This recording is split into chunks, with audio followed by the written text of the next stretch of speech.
So hello, welcome সবাইকে আবার। So আজকে আমি রিভিউ করব বাংলাদেশের একটি মুভি টিজার, যেটাকে বলতে পারো শাকিব খানের একটি মুভির টিজার এসেছে। টিজারের নাম দিয়েছে ওরা ফোরকাস্ট। ভাই, নামের মধ্যেই একটা ভাইব আছে। সো শাকিব খানের মুভি, আগের যে মুভিগুলো ছিল বরবাদ, বরবাদ মুভিকে কি এবারের এই যে তাণ্ডব মুভিটা আসছে সেটা কি বিট করতে পারবে? আমার মনে হয় ভাই, ইয়েস, হি ডিড। কারণ ভাই, এটার আমি টিজারটা দেখেছি। আরে ভাই, টিজার না, ওরা তো এটার নাম দিয়েছে ফোরকাস্ট। সো আমি এটা দেখেছি, ইউটিউবে চলে এসেছে। একটু লেট হয়েছে ভিডিও দিতে ভাই, পার্সোনাল প্রবলেমের কারণে। তো টিজারটা দেখে আমার মনে হয়নি যে আমি কোনো বাংলাদেশের সিনেমার টিজার দেখছি, কারণ এতটা ভালো, এতটা গুড, মানে ইটস ভেরি গুড ভাই। সো টিজার দেখে স্টোরিটা তো পুরোপুরি বোঝা যাচ্ছে না, যেটা অনেক একটা প্লাস পয়েন্ট।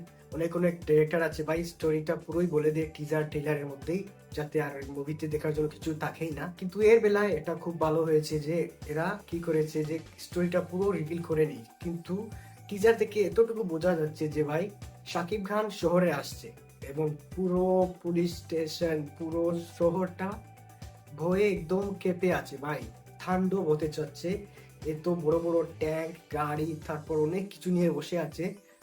মানে শাকিব খানের আসার বই আলাদা একটা মহল হয়ে আছে সিটিতে। তারপর মুভির আর একটা সিন ভাই, শাকিব খান হাতে মাস্ক নিয়ে, প্রথম সিন একদম শাকিব খান হাতে মাস্ক নিয়ে চলছে ভাই। ও, এই সিনটা একদম হলিউড লেভেলের ফিল দিয়েছে ভাই। বলিউড না, একদম হলিউড, বুঝতে পারছো? তারপর এই ফোরকাস্টটিতে দেখা গেছে যে ভাই শাকিব খান একটা বড় ব্যাংকের যে লকার থাকে, সেই লকারের একটা ডোর এভাবে খুলছে।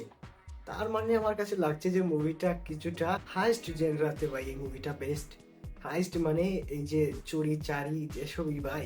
শাকিব খান এখন বুঝতে পেরে গেছে যে কিরকম মুভি এখন ভিউয়ার্সরা পছন্দ করে ভাই। বাংলাদেশে এরকম মুভি আসলে একটা গর্বের ব্যাপার। শাকিব খান এবং মুভি ডাইরেক্টর তিনি খুব ভালো একটা উদ্যোগ নিয়েছেন, একটার পর আরেকটা ভালো ভালো সিনেমা দিচ্ছেন বাংলাদেশকে।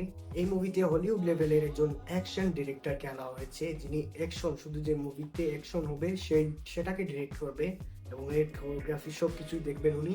আর তার মানে আমাদের হ্যান্ড টু হ্যান্ড কম্বেটও দেখার অনেকটা সম্ভাবনা আছে, কারণ এই যে ডিরেক্টর উনি খুব ভালো অ্যাকশন করেছেন। আর অনেক মুভি আছে যেগুলোতে তিনি অ্যাকশন দেখিয়েছেন আমাদেরকে। ওভারঅল টিজারটা আমার কাছে অনেক ভালো লেগেছে। মানে টিজারের ফোরকাস্ট যাই হোক ভাই, এবার একটা ট্রেন্ড হয়ে গেছে ভাই, যে কোনো টিজারকে ওরা ফোরকাস্ট অনেক কিছু নাম দিয়ে দিচ্ছে। সো আমরা মুভির জন্য অনেকটাই বেশি আগ্রহিত আছি ভাই, যে কখন আসবে মুভিটা অনেকটা ইন্টারেস্টিং লাগছে। সো অপেক্ষায় আছি ভাই, খুব তাড়াতাড়ি আসুক এবং তাণ্ডবটা শুরু হয়ে যাক ভাই। শাকিব খান এবার পুরো ঈদে বাংলাদেশকে কাঁপিয়ে দিবে। ঈদুল আজহাতে আসবে এই মুভিটা। সো সবাই দেখবে মুভিটা। এটা একদম ফাড়ো হতে চলেছে। তোমরা জাস্ট টিজারটা তো, একটা সিন আমি তো ভুলেই গেছি ভাই। শাকিব খান যখন এভাবে হাত নিয়ে ডান্স করে ভাই, একদম জোকার লেভেলের ফিল আসে ভাই। জোকার কিন্তু তোমরা জানোই, ওই লেভেল ফিল আসছিল ভাই যখন এভাবে ডান্স করছিল। একদম ক্রেজি ক্রেজি যে হয় না, একদম মেন্টাল এর মতো বিহেভ করছে শাকিব খান, এবং চুল নাই ভাই মাথায়, একদম ভিলেনের মতো, একদম সেরা ভাই, সেরা সেরা। সো এটাই ছিল রিভিউ এই টিজারটির, ফোরকাস্টের, যাই বলতে পারো তোমরা। ওকে, লাইক করে দিও, সাবস্ক্রাইব করে দিও, বাই।